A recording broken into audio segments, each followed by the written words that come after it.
Okay guys, we got a new day here. Something a little different. We are done planting most of our soybeans and corn. Like I said, we're working with our neighbor Mark, and so he's still got a good amount of acres to plant. So me and Spencer are just helping him over the next week or two as he finishes up. Bryce is out planting right now, and I'm gonna roll behind him. He's got about 80 acres ahead of me, so I'm gonna catch up to him and then keep rolling behind him all day. Mark and Bryce have about, if I had to estimate, between 400 to 500 acres of soybeans left that we're finishing up. At least we got some more farming content for the channel and stuff as we keep going, because otherwise we would be done and we'd have pretty much everything planted. So we've got the 8320R on the roller. This is Mark's roller. He bought, last year would have been the first season he used it, but we basically rolled all the soybeans on corn ground. All the soybeans we're planting, we're rolling behind them.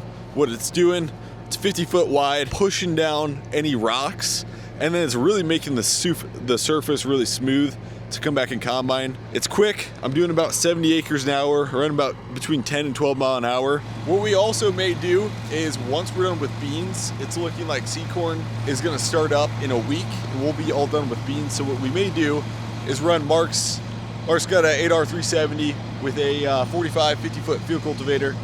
But if we're really getting going, we may put the 8320R back on my mulch finisher for tillage, or Mark's got a Kuhn VT here that we may run on corn bean stubble, depending on if we're in a rush or not. But we got extra tools and implements and tractors if we need them, and we got 4 guys, so things are going smooth this year, that's for sure. If you guys want the ultimate hack for summertime fall farming, all you do, go to Casey's, get a gallon. Sometimes if it's hot out, I'll go through 2 gallons in a day of water. In a tractor cab, it can't roll around unless you're really slamming on the brakes. A little planting update around the area.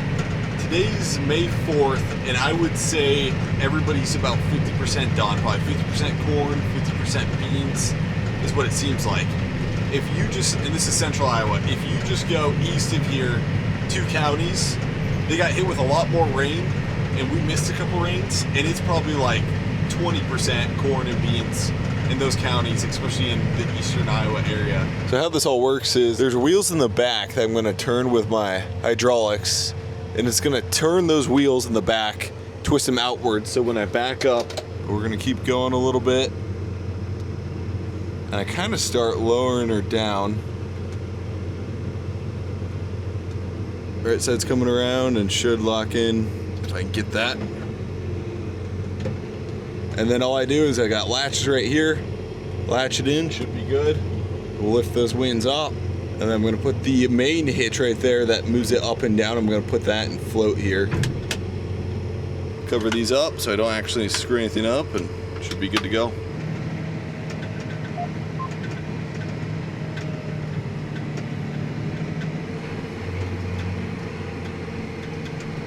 And you can hear them hitting the roller. You'll hear it if you get in a rocky spot, you just hear them just hitting the roller a ton. I planted this part of the field with Bryce that's going to corn over here. This was soybean stubble. This was the first field we planted, and there were a ton of rocks. When you get into these little hilltops, you can kind of start hearing them. I'm guessing 50 to 60% of the guys around here will roll after we plant soybeans. Some don't. It's all just kind of preference dependent. I do really like this program.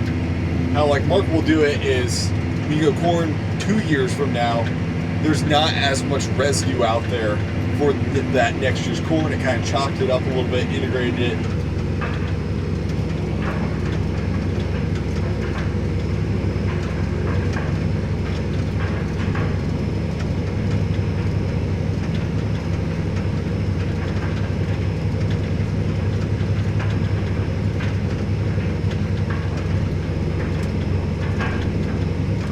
Just that one little pass right there probably pushed down like 20 to 30 little rocks. Fold her up.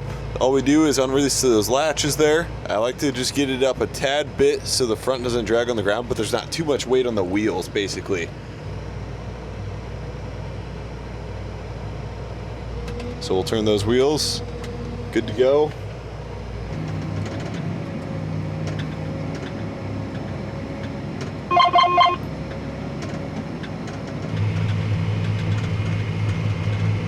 Spencer took over from rolling quick, so I'm running around and checking out bean fields. We are out on, this would have been the field we planted March 26th. I'm gonna do a stand count here, see what we got. These beans are looking a ton better. We've had some really cold temps down to 30, 31, 32, a little bit of frost for sure. These beans seem to be surviving through it. Down on the other end, right by the creek, like a really low spot, where I'm pretty sure they'll be black or they'll be brown and dead. There's about 6 rows along the creek that seem to have died off, but otherwise everything else is looking really good across this farm. These little guys are gonna make it. My other farm though, I mean the beans look a little bit worse, different variety. We'll go check out that farm too. That's the field we planted like March 30th. We've gotten like 6 inches of rain, 7 inches of rain since I planted this. Having a dry acre, this is pattern tiled, tight spacing. Having a dry acre is like crucial to early planting and doing something like this though. My other farm is not pattern tiled, sits a little bit wetter, heavier soil. Got a text from the agronomist that he went and checked it out actually before me. Average population's around 75, 80,000 plants per acre. I'm totally fine with that as a final stand. Guys have pushed some really low population beans and came out with some really good yields still. So I've got the tape measure set out to 17 foot 5 inches, 30-inch row. Basically how many ever beans I count in the 17 foot 5 inches, we'll be able to tell the population. 14, 115, 116, 117. Okay, so I came out to 119 plants. Basically 119,000 plants per acre is what we came out to. We dropped like 135, 140. That's honestly really good. Our next field we go to will not be as good. This field's gonna be just fine. I was a little worried there when we got some frost. I woke up in the morning, there's some frost on the ground, but these seem to be making it just fine. Now I'm in a lower area. You can see water was standing. This was looking good off the first frost, but the second frost really took a toll on it. We got some residue that kind of got pushed out here due to the water that was standing at some point. And you can see all these beans. I don't think those guys are gonna make it. I could be wrong, but I'm pretty sure those guys are dead. There's some parts like over here, dead. And then we get out here, out of some of the residue, and we got plants that are good and are gonna make it just fine. We're good. Plants are alive. But then when you get up to the creek in the buffer strip CRP, about 4 rows that are just completely dead. So I'll probably have to drag my planter through there also, just spike some beans in, and we should be good. So this is a perfect example of something I've always wondered when it comes to soybeans. I've always been a person that like residue really doesn't matter in soybeans. In early planted soybeans, it does matter. Here's why. So we got the clean strip. I'm looking at this thinking, boy, the perfect solution to planting early planted soybeans would be to strip till. I see why like strip till would be extremely popular. Here's a clean strip. We don't have many soybeans really dead at all. Here's a case though. Okay, so we have a plant that is touching a corn stalk. It's most likely dead. I think it's gonna be dead. No touching corn stalks, no touching corn stalks, no touching corn stalks. I think those are gonna make it. And then here we go. We've got this long corn stalk here.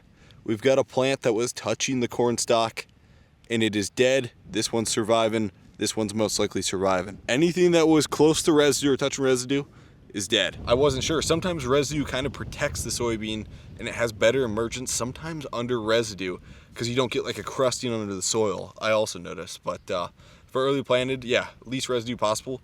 Strip till would probably be really good here. Everything looks to be good. I think these are all gonna make it. And we should be good here. At Spencer's farm here, we planted this April 19th. It's starting to come up behind me. Got some corn coming up behind me. This is the first day. I really wish I would have inline ripped this whole piece. There's like 15, 20 acres here.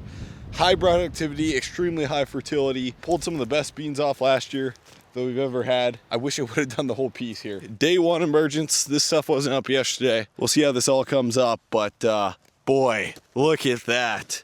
This is kind of exciting. You can see with an ExactEmerge planter how the singulation and spacing is just like perfect. I'm not used to that, so that's why I'm kind of excited, guys. This is the farm we're gonna push into a little bit higher management, tissue testing, just see what we can do on this farm here. I don't really have much corn this year at all, personally. Me or Spencer don't have like crazy amount of corn.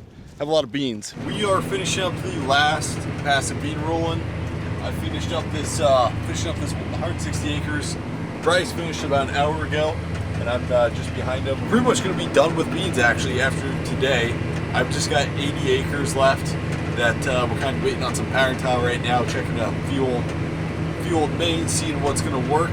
But otherwise, we're gonna plant that, and then we'll be all done with beans on everything.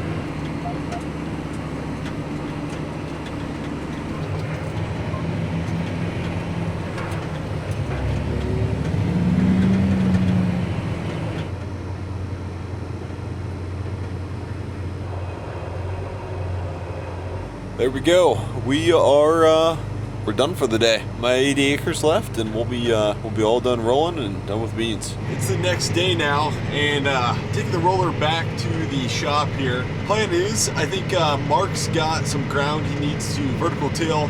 We're gonna unhook the 8320R and hook up to his vertical till here. Changing plans a little bit. We're leaving the 8R hooked up to the roller. Mark's got the 370 hooked up to the vertical till. On this field specifically, there's no anhydrous, full anhydrous put down, so residue's kind of bunching up in the field cultivator, so we're running the vertical till ahead of the field cultivator. Here, this is Mark's 8R 370. This was on the bean planter, pulled it off quick. Have a 35 foot Kuhn vertical till. You can see we did a couple passes with the field cultivator a couple weeks ago. It kind of started bunching up a lot of soybean residue. I'm gonna go level off a couple of tile lines that the tile contractor did, searching for some tile, fill in with the skid steer quick, and then I'm probably gonna take this vertical till over there just to level out those spots. This does a really nice job actually working up here. Running her about 2 3/4 inches deep. It's got the automatic setting, Kuhn's automatic setting tool. Bryce actually set this all up for me before I got in here, so I really haven't played with any of these settings. Done running tillage here on this farm behind the shop. I'm gonna run and grab my truck, trailer hooked up quick, load up the skid steer.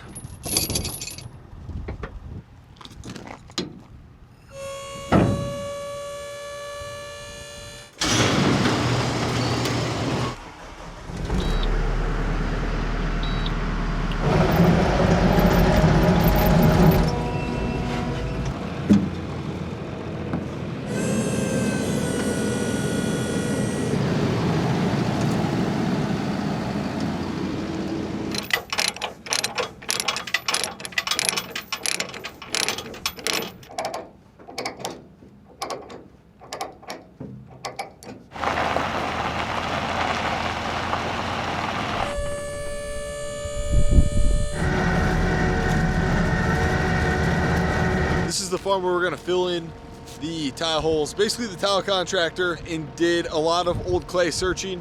You can see all these digs out here. They dug up a bunch of old clays across here and did a bunch of research.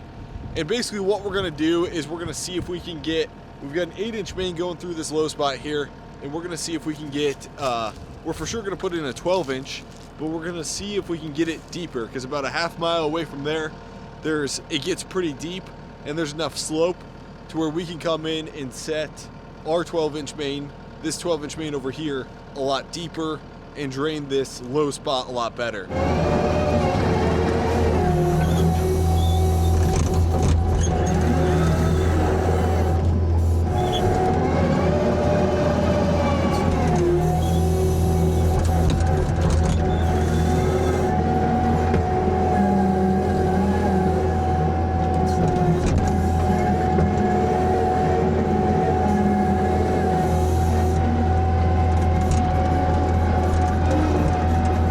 Next morning now, I didn't get quite finished backfilling everything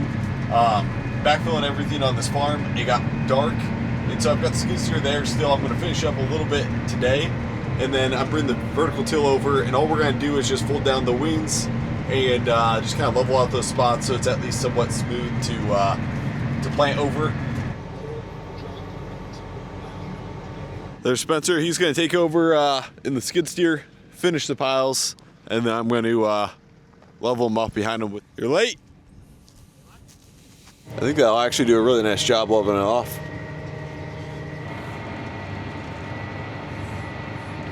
I'm doing the last couple of things. It took us a little while. Some of this dirt is really heavy and really clayey. Tile will change this farm for sure. It'll change the soil structure. It'll change everything, because this is some heavy, sticky stuff. And if you can get it drained and get it to dry out a little bit, it'll for sure help this farm. All right, we got done filling all the holes. Grant's finishing scratching them real quick, leveling them out.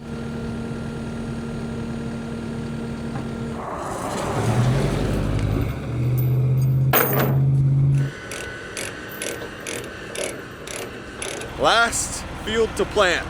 80 acres of beans here. This is the farm where we're digging up a bunch of clay tile, leveled out all those piles. Got some 2-0 and some 2-1 beans going in here.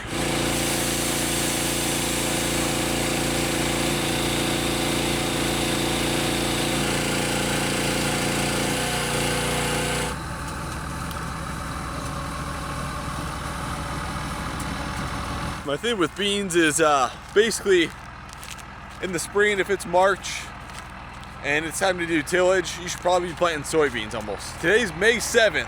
Basically we have beans a month and a half or month and a couple weeks difference. But I bet these beans will actually end up yielding pretty well because this would be 3 years of corn on corn before this. I really wish I would have got these planted in early April or even late March, but we had some tile work we were gonna check out and do. So unfortunately wasn't able to get them planted then. It'll be super interesting to see how these yield here. Got about 15 acres, knocked out some end rows, blew a shear bolt on the transmission. I gotta figure out why that's broke. We broke 2 shear bolts. Seems like every year we're breaking shear bolt on the transmission. Maybe that's good, I guess, but it seems like we're breaking them pretty often. Everything is looking good.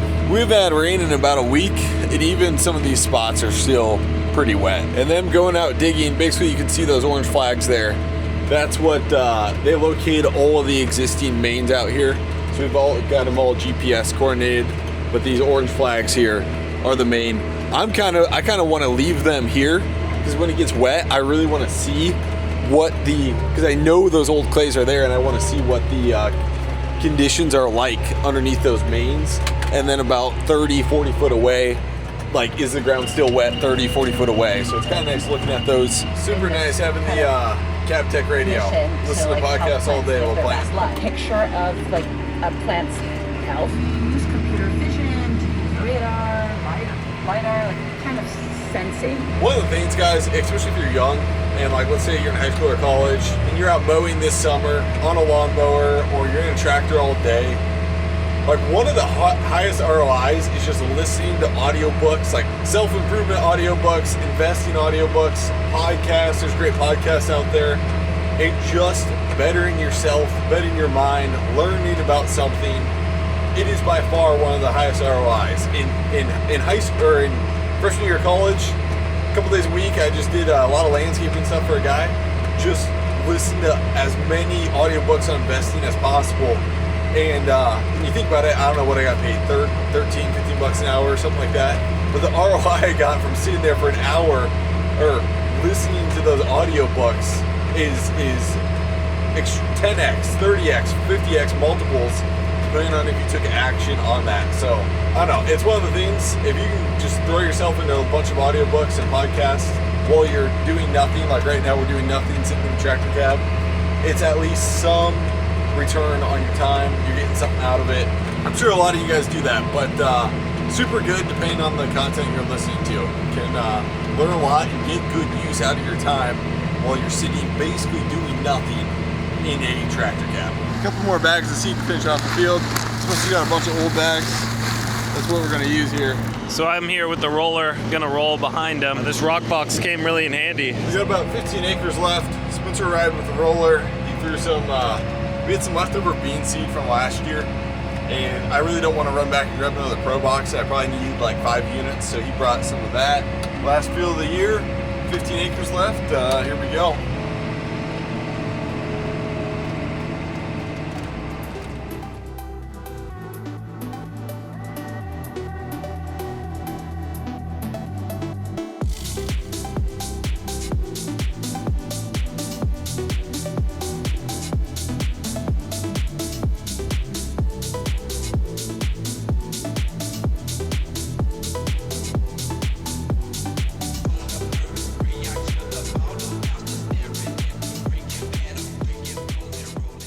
Okay, we are still going here. It's 3 o'clock. We've got a couple more passes here. When I tell you guys in videos that I'm a terrible farmer, believe me, because I started planting this field at like 7:20 a.m. I got here at I was here at the field at 7 a.m. and it is now 3 o'clock and I'm still planting this 80-acre field. I had a shear bolt break on the transmission, didn't take me that long, and I ran out of seed. Had Spencer bring me some extra bags. I thought that was gonna clear the field, so I had to go get another pro box of some extra stuff. Something got screwed up on my calculations because basically we were supposed to have half of a leftover field in one of the pro boxes for this field and then have a full pro box, and something messed up. Maybe I'm planting at a higher population than this is saying or what, but it's taking basically I'm doing 8 acres an hour if you want to count that average. When I tell you I'm a bad farmer, I am a bad farmer. This is, how does it take this long to plant? I don't know. And I'm running around poor planting on the seed. I thought I had enough seed for this field. I guess I didn't. We're done planting. We are done.